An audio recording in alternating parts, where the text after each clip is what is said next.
చూపించారు కాబట్టి ఉల్లిపాయ జుట్టు ఆరోగ్యానికి ఎంత మంచిదనేది మీరందరూ నమ్మొచ్చు, 100% ఉపయోగించుకోవచ్చు. అందుకని ఉల్లిపాయ ముక్కలు కట్ చేసి ప్రతి కూరలోనూ వేస్తుంటాం కదా, అట్లాగే ప్రతిరోజు ఉల్లిపాయని కాస్త గ్రైండ్ చేసి పేస్ట్ చేయండి. ఆ ఉల్లి పేస్ట్ని మాడుకు బాగా పట్టించండి.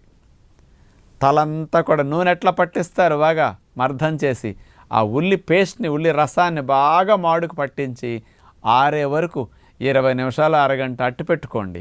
చక్కగా తలస్నానం చేయండి.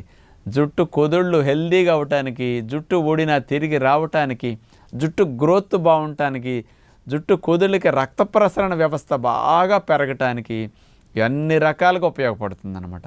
ఇన్నాళ్ళు జుట్టు కోసం పాపం రకరకాలుగా మీరు అనేక ప్రయత్నాలు చేశారు కదా, అలాంటి ప్రయత్నాల్లో కూడా సైంటిఫిక్గా చాలా ఉండవండి. ఏదో ఎవరో చెప్తారు, మనం ఏదో చేస్తుంటాం.